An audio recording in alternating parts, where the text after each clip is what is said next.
Now, if you're the one that's always reaching out first, maybe you're waiting for his text and he says he's interested, but he isn't actually initiating anything. Maybe he doesn't show up in the way that you want to, or maybe he's also pulling away. Maybe he's even hot and cold, and maybe he does just enough to keep you interested, and yet you know he doesn't want commitment. But ultimately, you know you want to give him the chance because one day you're hoping that he's going to change and show up in the way that you want him to, and in the way that you need. Now, if this sounds like you, then you might be stuck in a cycle of attracting emotionally unavailable men. But just know that you're not alone, and there's actually a deeper reason behind this. And once you can become really clear on what that reason is, that's when everything can start to shift. Now, before we get into that, my name is Sandeep Channa and I'm a manifestation and relationship coach. And if you find this video helpful, then like and subscribe, and you can find more videos like this on my channel. Now let's start. Let's take a step back, and I just want you to be really clear that there is nothing wrong with you if this sounds like you. And it's not a case of you being too needy or asking for too much. And no, you're not broken. But if you find yourself drawn to guys that pull away or keep you guessing, just know that there's something deeper going on underneath the surface. And you're not consciously choosing a similar pain. What's actually happening is that your nervous system is being activated and will end up choosing a familiar pain. Because maybe in the past, when you were growing up, you found yourself in a household where you learned that you had to earn love and that love was inconsistent. It's almost like you had to earn the connection that you were seeking. Then what starts to happen is you have this experience and the subconscious mind starts to associate that emotional distance with love. So yes, it hurts, but part of you will find there is a sense of safety in what is familiar. And familiar ends up being something where you become more attached to the chase than about having a secure relationship. Now, this is so normal and this is so common with so many amazing, powerful women that I work with. They are so successful in their own right, but they still find themselves in this situation because they are still activated in terms of their nervous system. So they end up having the same types of relationships again and again, and they end up following the same patterns when it comes to love. But just know that this can be healed, and this doesn't have to be your story, because step one is all about having that sense of awareness so you can reflect on what's happening and so you can start to make a change. So now I want to go into my own journey because I'm hoping by sharing what I went through, it can help you. Now, in one of my relationships, we got into a relationship, we were really close. I thought this person was going to be my person. I thought we were going to have this long-term future and the commitment that I wanted. And yet he started to pull away after a couple of weeks. And what I essentially found was the more he pulled away, the more I kept chasing after him. And it was almost a case of trying to seek his love and connection, trying to seek that attention in a way. And I always found that when he would pull away, I would feel really horrible, even slightly heartbroken. This was well before he even finally broke up with me.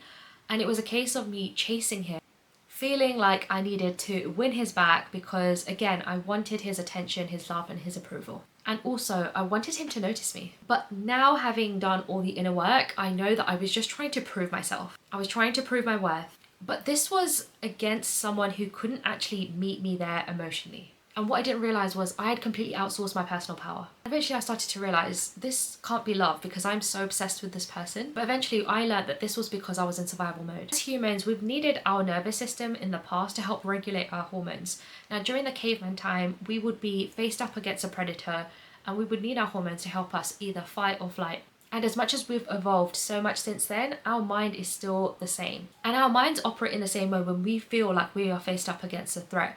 And that threat today might not look like a saber-toothed tiger, but it might look like someone pulling away, that idea and sense of being abandoned, or when you feel like there might be a chance of uncertainty when it comes to emotional rejection. So this is why you might end up leaning in a lot more when you feel abandoned, when you don't hear from him, when you are waiting for someone's text.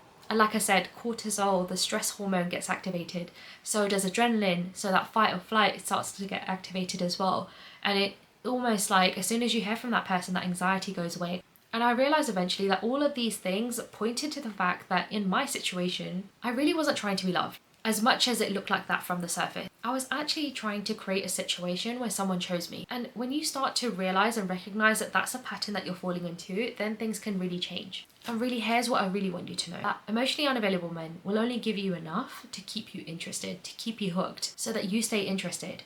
But the truth is, you're never really going to feel safe in that type of relationship. And there is a clear difference between you chasing this emotional high, this push and pull of this magnetic relationship, where there's heartbreak one day and where you feel so in love the next day, versus finding a relationship where things are really steady and stable and you know exactly where you're going and you know what their intentions are. So although that push and pull can seem really addictive, And yes, your nervous system is being activated, which is why you feel like this is something that you want. There is a very clear difference between a relationship where there is emotional availability, because that type of relationship is more consistent, is more steady, is more patient, and more present. And actually what might happen is, while you're dating, you might find, if you find relationships like that, you might actually find yourself not feeling as interested, because you might be feeling like this is a little bit boring compared to the highs and lows that you might be used to. But really, deep down, it's because your body isn't used to safety, and it's because you're stuck in the same loop.